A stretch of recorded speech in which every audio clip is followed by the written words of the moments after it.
में मालूम पड़ा कि जो डोटेक्स कंपनी के मालिक हैं उन्होंने ईडी को कहा कि हमारा काम तो गोरख धंधे का था, हम तो ब्लैक मनी को व्हाइट करते थे और वही पैसा हमने राहुल जी को और सोनिया जी को 1 करोड़ और कोई कोलैटरल नहीं, ऐसे ही एक गिफ्ट के रूप में हमने लोन दे दिया। इस लोन का कोई डिटेल नहीं कि कोलैटरल दिया, कैसे दिया, ऐसे ही एक लोन दे दिया, एक अंडरस्टैंडिंग में लोन दे दी। उसमें से 5 लाख की कंपनी खोली और बच तो बहुत सारा गया, 95 लाख तो बचा हुआ है 1 करोड़ में से।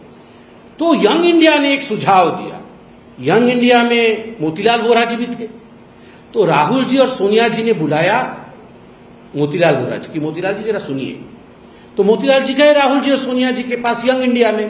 तो राहुल जी और सोनिया जी ने मोतीलाल वोरा जी को बोला कि अरे यंग इंडिया वाले मोतीलाल वोरा जी, आप ऐसा करो, आप हमारा एक प्रपोजल लेके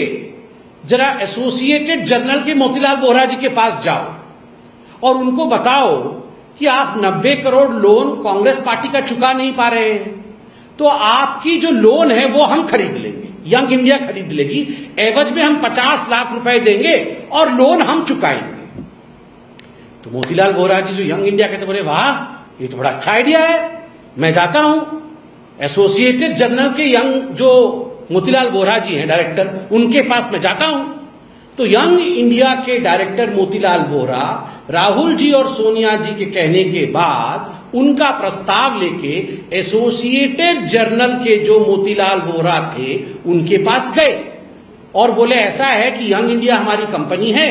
आपके पास 90 करोड़ का लोन है कांग्रेस पार्टी का, तो आप ऐसा करिए, हमें आप ये लोन दे दीजिए, बेच दीजिए, आपके लोन को हम चुकाएंगे, यंग इंडिया चुकाएगी और एवज में हम आपको 50 लाख रुपए देते हैं। तो मोतीलाल वोरा जो एसोसिएटेड जर्नल के थे उनका वाह 50 लाख आप देंगे भी और हमारा लोन भी चुका देंगे, एग्रीड।